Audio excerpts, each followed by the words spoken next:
Hey guys, Coldbrew here. Welcome back to another video. I know, I'm wearing a tank top. It's because the weather here in Cyprus has started getting extremely hot.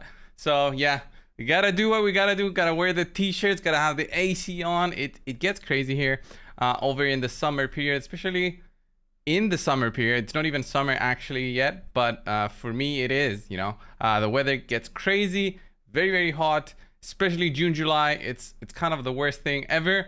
And yeah, it's a Sunday today. I wanted to do like a small giveaway for you guys. So if you are not a subscriber, please consider subscribing in order to enter for this giveaway. It's going to be very simple. Down in the comments below, once you've subscribed, go into your profile. You'll see your unique number, this one here. Just copy the ID and paste it down below in the comments with whatever other comment you want to add. You need to do this in order for me to give away some gems, and I think one ancient shard is going to be 540 gems, and I think one ancient shard I think is the reward, or just 540 gems for 5 people for now. I'm going to do another giveaway closer to the end of the month, but for now just going to be 5 winners with at least 540 gems. So yeah, pretty simple. Subscribe and enter it down below and you'll be considered for this. I'm going to do the giveaway winners tomorrow. So just have one day for this. So if you're watching, might as well do this. I mean, it's free rewards, right? So getting things started, what am I doing with the account today? We have the Jetni fusion going on right now, Fragment collection, not a fusion actually. So currently I'm sitting at 25 fragments. So how have I got to this point? It's basically for free for me that I've got to this point. It's we have the summon rush event, all right? So these can be considered as the more difficult ones because these are based on the rarity of the shards that you have. And I went hard on this one in the sense that I didn't do the normal summons that I usually do. So far, I've collected 2,340 points, and every single point that I got was not from normal summons. I didn't do ancients or voids or even sacreds. I went mystery shard crazy, right? This is why you want to be keeping some mystery shards on your account. Basically, when these kind of events pop up and you want to go hard on those, you go and get as many points as possible through the mystery shards, and you farm these through brutal campaign. You don't do nightmare. Even if you can do nightmare, you do brutal, since there you can also get some mystery shards back, and you slowly accumulate those mystery shards. And in cases like these, I'm very low on voids, sacreds, and ancients since I've done lots of summons in the past couple of weeks. So I thought it made sense not to waste these very few shards that I have, especially for Jetni, which probably will be useless for my account and for many accounts out there. She's not going to be the game changer for many people. She's just going to be another solid nuker, not even top tier, but she's solid. I mean, she's Supremo Hain kind of quality. Supremo Hain actually has more uses, I would say, because of the void affinity and also the fact that she can ignore ally protection, which is huge, especially against those necrets. So I find more uses for like Supremo Hain if you have her compared to Jetni, but that's just me personally. So that's why I didn't go crazy on shard summons. That's why I'm gonna be popping even more mystery shards. So how does that actually have given me like a free fragment fusion? Well, the idea with how I went with this is that I did my normal grinding in champion training and dragon so far, and I'm very close to actually finishing dungeon divers. I'm not in a hurry at all to finish any of this because of how I think easier this time around is for completing all of the events and tournaments, and also the fact that you got to be very careful with your point acquisition. And because I've done the mystery shards, I found that mystery shards help me also get champion training points, and I went crazy in the champion training points because of the mystery shards. For some reason, I didn't think of this before, maybe because I was always summoning, big shards, and you don't get many champions through that. But with mystery shard summons, what I went and did, my strategy was, and also gave me lots of champion training points, was I would do until I was filled up. So I would do this, click escape, pretty simple strategy. So you skip the animations basically when you click on the escape button. If you're on PC, makes it much quicker than on mobile, I'm gonna say. So doing this, I thought, okay, just 150 mystery shards. Maybe I'll do a couple and then I'll do sacreds. But then I realized, wait a minute, I have so many mystery shards. It's a pity to pull my sacred. So I went and decided to do this kind of strategy. All mystery shards, get all the fragments here. And then that might actually give me some leeway with other events and tournaments that will come, since we have 115 fragments available, right, throughout, except for getting top leaderboards.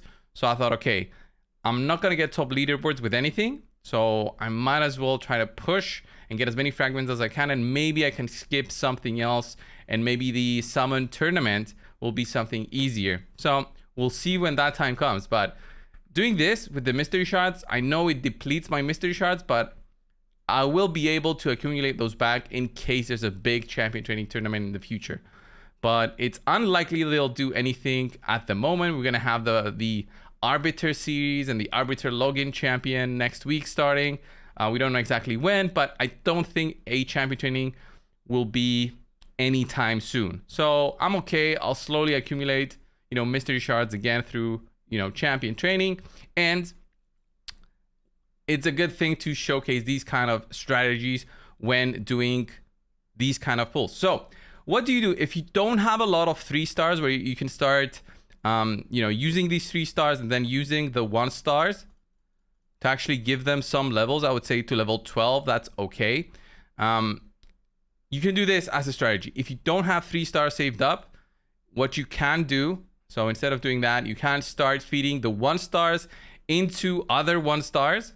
Okay, so you give them a little bit of levels, like here to level 6, that's 6 points. And it's kind of the same thing with the uncommons. You get a little bit more points. If you do have uncommons, it does take a lot more time. So the idea is level up your food before you feed it. It's like normal, but instead of using maybe your brews, which is a good thing to not use them, I would say, unless you have a ton of them, like I do have. So I did some brews and then I did some food. It's all up to you and depends on how fast you want to go through the champion training. But this is like a very solid strategy. Feed your champions first and then feed those champions, and that will get you a ton of points for champion training. The problem with me is that I have so many summons to do, like I've got another 1,000 at least mystery shards to do, that it doesn't really matter for me.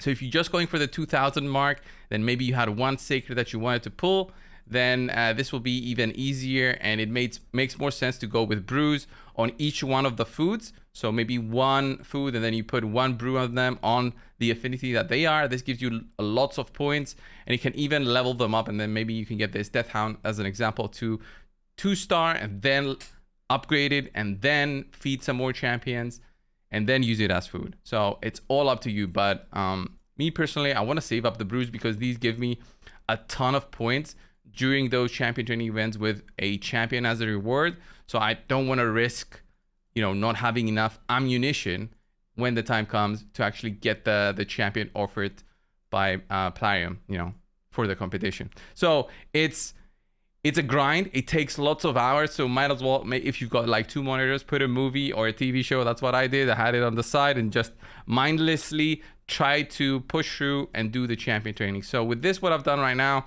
I got easy 70 points and I barely did anything. So I know it might not seem a lot, but it's a very good way for you to save up on energy when you're using your mystery shards. Instead of actually doing champion training, you're doing all this. And then since we have the Ice Golem starting tomorrow, I can actually double dip on Ice Golem and finish off my Dungeon Divers. So this is 22 hours, 31 minutes. The Dungeon Divers finishes in 1 day, 20 hours. So it will coincide, be at the same time as that. So it's a relatively easy fragment collection. So I'm not pushing the limits of either my gems or the energy that I have in store. Pretty easy overall. I just wanted to show you guys what I've been doing in terms of this fragment collection. Honestly, I could have just skipped it, but I thought I might as well do it because that gives me the possibility to keep the fragments for when a CBC comes in the future and my clan needs to push. I'll have available like to summon 3 legendary champions, and that gives me a lot of points very fast. So it's a strategy that clans can use, and if you have that in mind, then you might as well think, okay, I might as well do the daily things, use my daily energies. If I finish my advanced quest, I get some energy. If I finish my dailies, I get some gems. That gives me some ammunition to go with finishing the fusion normally. The biggest problem usually is the shards. So I had the mystery shards, so I thought I might as well do them now and, you know, save up everything else that I have for something in the future. Also, the 10x kind of sucks for me. Dracomorph, Calvalax, Balcazar. I've got 2 of the 3. Calvalax, the odds of getting him are extremely low. And of course, Chagor, I have 6 voids. There's no chance I'll get him anyway. So I thought, might as well save everything. So this was my thinking this past couple of days. Didn't even post a video on my overall thought process on how to push all of these guys. But I've done videos in the past, especially on Artifact Enhancement, on Dungeon Divers, double dipping with points. You can check those out if you haven't. And be ready when a good fusion comes to actually tackle it with better strategy. For this one, you can actually miss it and not hurt your account as much. But for champions such as Uko or Python, which we had in the past, those were good fusions and fragment collections to be careful and actually pay attention to what is offered and use your points wisely. This one, you can miss it and not really hurt your account, honestly. Even if you are a brand new player with 0 legendaries, Jetni will pretty much do nothing crazy to your account. So take it easy, guys. Hope you're having a good Sunday. Thank you all participating in the giveaway, the gem giveaway. That will finish tomorrow. By the time I post my next video, I'll also post the winners. I'll send those over to Plarion. Plarion will give the rewards on their own. I'll explain it again on my next video. But for now, thank you all. I'll see you in the next one. See ya.